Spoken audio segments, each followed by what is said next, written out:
నమస్తే, welcome to journalist scene.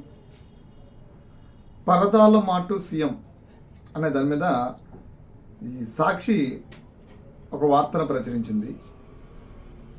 సాధారణంగా ఈ పరదాల చాటు సీఎం అనేది ఎవరి మీద నడిచినటువంటి ట్రోల్ కావచ్చు. ఎవరి మీద నడిచిన ట్రోల్ అంటే గత 5 ఏళ్లలో 4.5 సంవత్సరాల పాటు జగన్మోహన్ రెడ్డి 2019 నుంచి 24 వరకు ముఖ్యమంత్రి చేసినటువంటి ఆంధ్రప్రదేశ్ ముఖ్యమంత్రి చేసినటువంటి జగన్మోహన్ రెడ్డి మీద నడిచినటువంటి ట్రోల్ అది. ఎందుకు అతను పరదాల చాటు ముఖ్యమంత్రి అంటారంటే, మనం సాధారణంగా ఒక ప్రాంతం నుంచి ఇంకో ప్రాంతానికి వెళ్ళడానికి ఎవరైనా ముఖ్యమంత్రి విఐపి ప్రోటోకాల్ ఉంటుంది. బై రోడ్ వెళతారు, బై రోడ్ వెళ్ళి బై రోడ్ వస్తారు. ఏది మిగతా అంటే వాళ్ళు ఉన్నటువంటి ప్రాంతాల్లో తిరగాలంటే, ఇతర ప్రాంతాలకు వెళ్ళాలంటే స్పెషల్ హెలికాప్టరు, స్పెషల్ ఫ్లైట్ని యూజ్ చేసుకుంటారు. ఇంకా ఈ విదేశాలు వెళ్ళాలి అంటే కనుక కొంతమంది స్పెషల్ ఫ్లైట్లను యూజ్ చేస్తూ ఉంటారు. జగన్మోహన్ రెడ్డి లాంటి వాళ్ళు ఆయన యూజ్ చేశారు కూడా. కొంతమంది సాధారణంగా ప్రయాణికులతో పాటు వెళ్తుంటారు. అంటే ప్రత్యేకమైనటువంటి విమానాల్లో కూడా కొన్ని విమానాలు ఉంటాయి, విఐపీలకి సంబంధించినటువంటి కొంత సీటింగ్ ఉంటుంది, అందులో ప్రయాణం చేస్తూ ఉంటారు. అది విదేశాలకు వెళ్ళేటువంటి ప్రక్రియ. 5 కిలోమీటర్ల దూరం ఉన్నటువంటి తాడేపల్లి నివాసం నుండి రాజధాని ఉండేటువంటి ఒక ప్రాంతంలోకి రావడానికి కింద ఉన్నటువంటి మొత్తం చెట్లు నరికేసి ఒక 6 కిలోమీటర్ల ప్రాంతానికి హెలికాప్టర్ యూజ్ చేసినటువంటి చరిత్ర జగన్మోహన్ రెడ్డిది. తాడేపల్లి నివాసం నుండి అదేవిధంగా ఆంధ్రప్రదేశ్ సచివాలయానికి ఎప్పుడు రాలేదైనా ఆంధ్రప్రదేశ్ అసెంబ్లీ సమావేశాలు నిర్వహించేటప్పుడు అసెంబ్లీ సమావేశాలకు రావడానికి ఆయన ఇంటి నుంచి ఇటు సచివాలయానికి ఒక దారి ఉంటే ఆ దారిని యూజ్ చేశారు ఆయన. అంటే ప్రజల్లోకి వెళ్ళలేదు.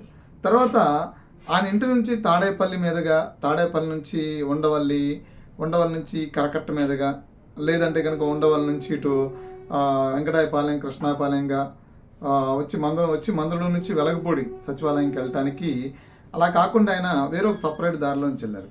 ఎందుకు ఈ వెంకటాయపాలెం, కృష్ణాయపాలెం, మందడం ఈ ప్రాంతాలను ఎందుకు ఆయన టచ్ చేయకుండా వెళ్ళారు అంటే, టచ్ చేసి వెళ్ళేటువంటి కొన్ని సందర్భాల్లో పరదాలు కట్టేవాళ్ళు, పోలీసులు పెద్ద ఎత్తున బందోబస్తుగా ఉండేవాళ్ళు. అంటే ఏ రాష్ట్ర ముఖ్యమంత్రికి కూడా ఇవ్వనంత ప్రొటెక్షన్ ఇవ్వాల్సి వచ్చింది. ఎందుకంటే అప్పుడు రాజధానికి సంబంధించినటువంటి యాక్టివిటీస్ కొన్ని నడుస్తూ ఉన్నాయి. ఎందుకంటే అప్పుడే ఆయన 3 రాజధానులు ప్రకటన చేశారు. 3 రాజధానులు ప్రకటన చేసిన తర్వాత రైతుల్లో వ్యక్తమవుతున్నటువంటి వ్యతిరేకతని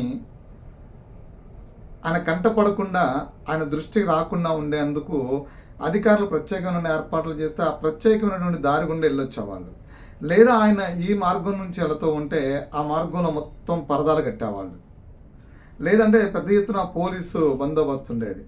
ఇక ఇతర ఏ ప్రాంతాలకు వెళుతున్నా సరే అక్కడ పెద్ద ఎత్తున ప్రజల కంట పడకుండా పరదాలు ఏర్పాటు చేసేవాళ్ళు. సరే, ఇదన్నీ పక్కన పెడితే ప్రస్తుతం ఆయన తాడేపల్లిలో ఉంటున్నటువంటి నివాసం ఏదైతే ఉందో దానికి పెద్ద ఎత్తున గ్రిల్ ఏర్పాటు చేశారు. మొత్తం ఓవరాల్గా ఐరన్తో పాటు ఓ పెద్ద ఐరన్ గ్రిల్ ఒకటి ఏర్పాటు చేశారు.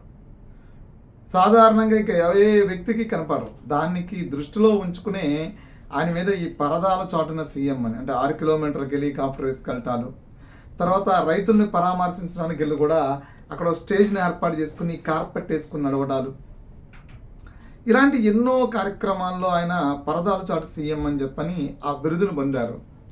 ప్రజలని ముఖాముఖిగా కలవకపోవటాలు, ఆయన వస్తున్నాడంటే పరదాలు కట్టేయడం, రాజధానిలో పరదాలు కట్టేయడం, ఇలాంటి వాటిని దృష్టిలో పెట్టుకుని ఆ రోజు ఆయన పరదాల చాటు సీఎం అని చెప్పే దాని మీద ప్రచారం నడిచింది. అందులో వాస్తవాలు కూడా ఉన్నాయి. ఉత్త ప్రచారం అయితే కాదు, అందులో వాస్తవాలు ఉన్నాయి. అప్పుడు ఉన్నటువంటి అధికారులకి, పోలీసులకి, అప్పుడు ముఖ్యమంత్రికి, అప్పుడు మంత్రులకి, అప్పుడు ఎమ్మెల్యేలకి అందరికీ తెలిసింది. అది అప్పుడు రాష్ట్ర ప్రజలకు అందరికీ తెలిసింది. అవన్నీ ప్రత్యక్ష సాక్ష్యాలు కూడా. అప్పుడెప్పుడు వీళ్ళు పరదాల చాటు సీఎం అంటున్నప్పుడు అప్పుడెప్పుడు ఈ సాక్షి పత్రిక కానీ, ఈ ముఖ్యమంత్రి మంత్రులు కానీ, ఈ ఎమ్మెల్యేలు కానీ ఇప్పుడు దానికి ఖండించినటువంటి పరిస్థితి లేదు. ఎందుకంటే అది వాస్తవం కాబట్టి, ప్రజలకు అక్కడ కంటికి కనబడుతుంది కాబట్టి అప్పుడెప్పుడు దాని మీద వాళ్ళు స్పందించలేదు. కానీ ఇప్పుడు ఈ చంద్రబాబు నాయుడు నిన్న తూర్పుగోదావరి జిల్లాలో ఒక ప్రాంతంలో పర్యటనకి వెళ్ళినప్పుడు, కార్యక్రమం మీద వెళ్ళినప్పుడు, ఆ కార్యక్రమానికి వెళ్ళినప్పుడు ఈ దారి పొడుగుతా ఏర్పాటు చేసినటువంటి ఫ్లెక్సీల మధ్యలో నుంచి వెళుతూ ఉంటే ఈ వెనక నుంచి అంటే ఫ్లెక్సీకి బ్యాక్ సైడ్ నుంచి ఒక ఫోటో తీసి దాని మీద ఒక కథనం అయితే రాశారు. దాన్ని ఏం చేశారంటే పరదాలు కట్టుకుని చంద్రబాబు వెళ్తున్నాడని. కానీ అక్కడ చంద్రబాబు నాయుడు ర్యాలీలో కొన్ని వందల మంది ఉన్నారు. ఇప్పుడు జగన్మోహన్ రెడ్డి ముఖ్యమంత్రిగా కాలంలో డే 1 నుంచి ముఖ్యమంత్రిగా ప్రమాణ స్వీకారం చేసినప్పటి నుంచి ఆయన అధికారం కోల్పోయి 11 స్థానాలే పడిపోయి అధికారం కోల్పోయేంత వరకు కూడా ప్రజలతో కలిసి పాదయాత్రలో చేసినటువంటి ర్యాలీలు కానీ ప్రజలతో కలిసి చేసినటువంటి కార్యక్రమాలు కానీ ఏమైనా ఉన్నాయా? ప్రజా వ్యవస్థను ఆపేసి ప్రజా వ్యవస్థ కంటికి కాను రాకుండా చేసినటువంటి కార్యక్రమాలు తప్ప, వేదిక మీద వచ్చి ప్రసంగించి వెళ్ళటాలు తప్ప, చంద్రబాబు నాయుడు లాగా ఒక కార్యక్రమాన్ని స్టార్ట్ చేసి దాని ద్వారా కొంతమంది ఒక 100 మందితో ర్యాలీ చేసినటువంటి చరిత్ర కానీ 1000 మందితో ర్యాలీ చేసిన చరిత్ర లేదు. అంటే ఇక్కడ పరదాలు కట్టుకుని వెళ్ళేటువంటి సీఎం ఎవరు? ప్రజల్లో తన కంటికి కనపడకుండా, సేమ్ టైం రాజధానిలో ఉన్నటువంటి ప్రధానంగా రైతులు ఆయన కంటికి కనపడకుండా పరదాలు కట్టుకు తిరిగినటువంటి సీఎం. రాజధాని ప్రాంతంలో ఎప్పుడు కూడా ఆయన చక్కగా వెళ్ళి వచ్చినటువంటి దాఖలాలు లేవు 5 ఏళ్లలో. అంత దొంగలా వెళ్ళి రావటం అనే దాని మీదే ఉండేది. ఇప్పుడు ఈ ముఖ్యమంత్రి చంద్రబాబు నాయుడు ప్రజా కార్యక్రమాలన్నీ కూడా ప్రజల్లో చేస్తూ ఉన్నారు, ప్రజలతో కలిసి చేస్తూ ఉన్నారు. ఇంకా పరదాలు కట్టుకోవాల్సిన అవసరం ఏముంది? వాస్తవాన్ని చూస్తే అక్కడ ప్రజలు ఎవరూ కంటికి కనపడకూడదు. ఆ కార్యక్రమం ఆయన ఒక వేదిక మీద నుంచి వెళ్ళిపోవాలనుకుంటే అప్పుడు ఈ బారిగేట్లో ఈ పరదాలు కట్టారంటానికి అర్థం ఉంది. కానీ అక్కడ 1000 మంది ఆయనతో పాటు నడిచి వస్తున్నప్పుడు ఇంకా పరదాలు కట్టుకోవడం అనే దానిలో, పరదాలు కట్టుకున్నారు అనే దాంట్లో అర్థం లేదు. అలాంటి ప్రాపకాండ, అలాంటి విష ప్రచారం ద్వారా ఏమవుతున్నారంటే నైతికతను కోల్పోతున్నారు. అంటే అప్పుడు మనం అధికారంలో ఉన్నప్పుడు, అంటే వైఎస్ఆర్సీపీ పార్టీ అధికారంలో ఉన్నప్పుడు చేసినటువంటి కార్యక్రమాలు ఏవైతే ఉన్నాయో, పరదాల చోటను ఉండడం, ఇలాంటి కార్యక్రమాలు ఏవైతే ఉన్నాయో అప్పుడు ఇప్పుడు ముఖ్యమంత్రికి కూడా దాన్ని ఆపాదించేటువంటి ప్రయత్నం చేస్తున్నారు. వాస్తవాన్ని చూస్తే రాజధాని ప్రాంతంలో ఒక్కరోజు కూడా ఆయన ప్రజల కంట కనబడింది లేదు, దొంగలా వెళ్ళి రావటమే తప్ప. కానీ ఇప్పుడు ముఖ్యమంత్రి ప్రజా ఇదిలో తిరుగుతున్నారు, ప్రజా సమక్షంలో తిరుగుతున్నారు కాబట్టి పరదాలతో పని లేదు. ఎందుకంటే అప్పటికి ఇప్పటికి చాలా తేడా ఉన్నాయి. ఈయనేమి ప్రజలు ఆవేశాన్ని చూరుకునేటువంటి పరిస్థితులు కానీ అలాంటి ప్రకటనలు కానీ ఏమీ చేయలేదు. ప్రజల్లోకి వెళ్తే ఏదన్నా దాడి జరిగిద్దని భయపడటానికి.